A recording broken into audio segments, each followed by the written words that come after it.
லட்சக்கணக்கான தமிழர்களை கொன்று குவித்த ராஜபக்சே ஒரு போர் குற்றவாளி என்றும் இனப்படுகொலை குற்றவாளி என்றும் உலக நாடுகளால் இப்போது அம்பலப்படுத்தப்பட்டிருக்கிறார். இந்த நிலையில் அவரை அனைத்துலக நீதிமன்றத்தின் முன்னர் நிறுத்தி விசாரணை நடத்தி கடுமையாக தண்டிக்க வேண்டும் என்று வலியுறுத்துகிற வகையில் ருத்ரகுமார் தலைமையிலான நாடு கடந்த தமிழீழ அரசாங்கத்தின் பொறுப்பாளர்கள் உலகம் தழுவிய அளவில் 1 கோடி பேரிடம் கையெழுத்து இயக்கம் நடத்தியிருந்தனர். அதன் ஒரு பகுதியாக தமிழகத்தில் விடுதலை சிறுத்தைகள் கடந்த ஜூலை 12ஆம் தேதியிலிருந்து 10 லட்சம் பேரிடம் கையெழுத்து பெறுகிற இயக்கத்தை தீவிரமாக நடத்தி வருகிறோம். ஒவ்வொரு நாளும் கட்சியின் முன்னணி பொறுப்பாளர்கள் ஆங்காங்கே வீதிகளில், கடைகளில், கிராமங்களில், பொது இடங்களில் மக்களை சந்தித்து கையெழுத்து பெறுகிற இயக்கத்தை தீவிரப்படுத்தி வருகிறோம். அதன் அடிப்படையில் இன்று உயர்நீதிமன்ற வளாகத்தில் வழக்கறிஞர்களிடமும் உயர்நீதிமன்றத்தில் பணியாற்றக்கூடிய அரசு பணியாளர்களிடமும் கையெழுத்து பெறுகிற இயக்கத்தை நடத்தி வருகிறோம். அனைவரும் மிகுந்த ஆர்வத்தோடு வந்து ராஜபக்சேவை தண்டித்தே தீர வேண்டும், தமிழர்கள் உலகமெங்கும் வாழ்கிற ஒட்டுமொத்த தமிழர்கள் ஒருங்கிணைய வேண்டும் என்கிற கருத்தை வலியுறுத்துகிறார்கள். அந்த வகையில் இந்த கையெழுத்து இயக்கம் விரைவில் முடியும். அவ்வாறு பெற்ற கையெழுத்து படிவங்கள் அனைத்தையும் நாடு கடந்த தமிழீழ அரசாங்கத்தின் பொறுப்பாளர்களின் மூலமாக ஐநா பேரவைக்கு விரைவில் நாங்கள் அனுப்பி வைக்கிறோம். இதற்கு எவ்வளோ கையெழுத்து வாங்கியிருக்கீங்க?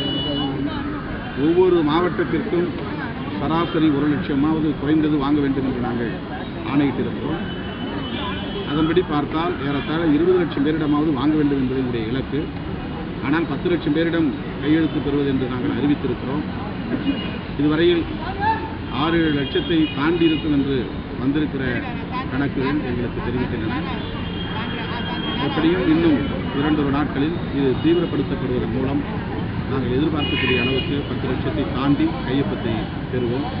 அனைத்து படிவங்களையும் முறைப்படி பார்சல் செய்து நாடு கடந்த தமிழீழ அரசாங்கத்துடைய பொறுப்பாளர் ஒருவரை தமிழகத்திற்கு வரவழைத்து அவரிடம் ஒப்படைக்க திட்டமிட்டிருக்கிறோம். அது ஒரு நிகழ்ச்சியாகவும் நடத்தியிருக்கிறோம்.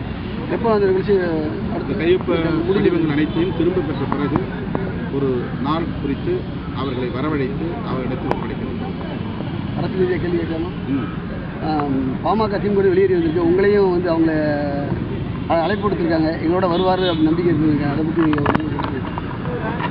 பாமக தலைமையில் ஒரு மாற்று அணி உருவாக வேண்டும் என்கிற கருத்தை கடந்த 10 ஆண்டுகளாக சொல்லி வருகிற இயக்கம் விடுதலை சிறுத்தைகள் கட்சி. திமுக, அதிமுக தலைமையிலான அணிகளுக்கு மாற்றாக தமிழகத்தில் வைகோ தலைமையில் மாற்று அணி உருவாகும் என்று மக்கள் எதிர்பார்த்தார்கள். அது நடக்கவில்லை.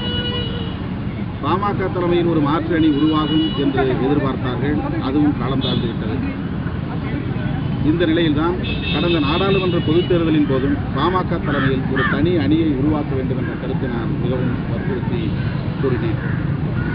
எங்களுடைய வேண்டுகோளை ஏற்று அல்லது எங்களுடைய விருப்பத்தை நிறைவேற்றக்கூடிய வகையில் இன்றைக்கு பாமக இந்த முடிவை எடுத்திருக்கிறது என்று நாங்கள் நம்புகிறோம்.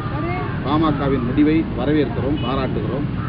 ஆனால் விடுதலை சிறுத்தைகளின் முன்னணி பொறுப்பாளர்களோடு, மாவட்ட நிர்வாகிகளோடு நாங்கள் இது தொடர்பாக கலந்தாய்வு செய்த பின்னர் தான் இது குறித்து கருத்து வெளியிடப்படும், முடிவை அறிவிக்கப்படும். நன்றி.